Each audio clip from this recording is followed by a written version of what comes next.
आपको बताएंगे कि छोटे राज्य में मोदी ब्रांड की लोकप्रियता के मीटर से राष्ट्रव्यापी ओपिनियन क्यों बनेगा। क्या राहुल गांधी की यात्रा आउट ऑफ द बॉक्स साबित होगी। वंशजादी इस धरती नु मेरा प्रणाम। भारत माता की। जम्मू एदी राहे चंबा कितना अकदो। चुनावी ऐलान से पहले ही गुजरे 9 दिनों में हिमाचल प्रदेश में प्रधानमंत्री मोदी के 2 दौरे, ऐतिहासिक दशहरा रैली और वंदे भारत ट्रेन को हरी झंडी दिखाई।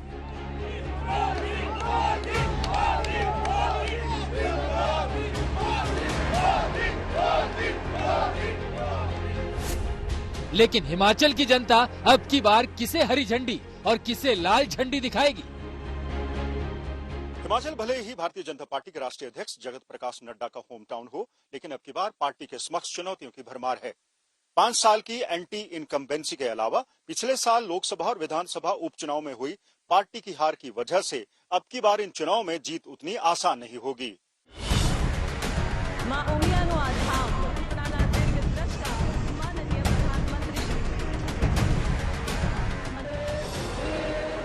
गुजरात में लड़ाई जबरदस्त है। अब की बार सियासी मैदान में कंफर्म सीट के लिए दावेदारी 3 पार्टियों के बीच है, यानी बीजेपी, कांग्रेस और आम आदमी पार्टी। गुजरात की राजनीति के इस मैदान में जहां प्रधानमंत्री ने पिछले 1 महीने में 3 से ज्यादा बार दौरे किए हैं, तो वही अरविंद केजरीवाल ताबड़तोड़ गुजरात के हर हफ्ते दौरे कर रहे हैं। हालांकि कांग्रेस इस पूरे राजनीति में कहीं न कहीं मैदान से फिलहाल बाहर दिख रही है। लेकिन गुजरात की जनता अब की बार किसे हरी झंडी और किसे लाल झंडी दिखाएगी। गुजरात में विधानसभा चुनाव की डेट का ऐलान होना है। अगले साल 2023 में राजस्थान, छत्तीसगढ़ और मध्य प्रदेश में भी विधानसभा चुनाव होने हैं। 2022 से शुरू हुए चुनावी सफर से ही 2023 और फिर 2024 की सियासी यात्रा का पता चलेगा। सियासी यात्रियों की तैयारी जबरदस्त है।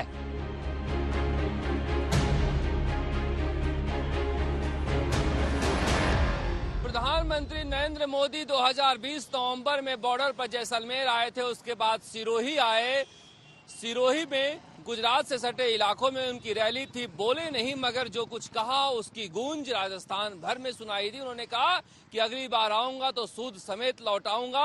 और कहा जा रहा है कि आदिवासी इलाके बांसवाड़ा के मानगढ़ में 10 नवंबर को उनकी प्रस्तावित रैली है, जो गुजरात का बॉर्डर भी है। यानी राजस्थान से वो गुजरात में भी संदेश देंगे और साथ साथ राजस्थान को भी साधेंगे।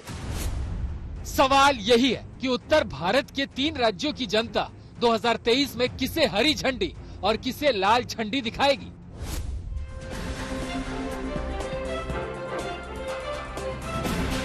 आपका ये दर्द, आपका ये पीड़ा, अगर ये आपका बेटा नहीं समझेगा तो कौन समझेगा। यहाँ आपको ये समझना है कि 2024 की बिसात बीत चुकी है। बस बाजी हिमाचल प्रदेश में लगी है। इसे हम आपको सरल शब्दों में समझा देते हैं। 2024 के सियासी सफर के लिए राज्यों में घूमने वाली चुनाव एक्सप्रेस कई प्लेटफॉर्म से गुजरेगी। प्रधानमंत्री ने हिमाचल प्रदेश में ट्रेन को हरी झंडी दिखाई है। अब चुनाव एक्सप्रेस में कांग्रेस और बीजेपी के लिए जनता कितनी सीट कंफर्म करती है, इससे 2024 की यात्रा का आपको पता चलेगा। दरअसल हिमाचल की सियासी लड़ाई बीजेपी बनाम कांग्रेस है। मतलब ये हिमाचल में पता चलेगा कि कांग्रेस बनाम बीजेपी में कौन किस पर भारी है। बड़ी बात यह है कि हिमाचल के बाद उत्तर भारत के जिन 3 प्लेटफॉर्म से चुनाव एक्सप्रेस रुकते हुए निकलेगी, वहाँ लड़ाई बीजेपी बनाम कांग्रेस ही है। यानी टक्कर 2 पार्टियों के बीच है।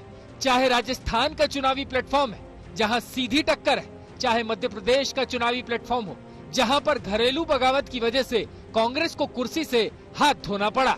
लेकिन 2023 में कांग्रेस परिवर्तन लाने को तैयार है। ठीक ऐसे ही छत्तीसगढ़ के चुनावी प्लेटफॉर्म पर बीजेपी और कांग्रेस की सीधी टक्कर होगी।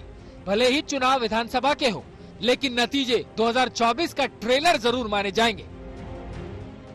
2022 में सत्ता की ट्रेन हिमाचल और गुजरात से छूटेगी। मंजिल दिल्ली है। सफर 2024 में पूरा होगा।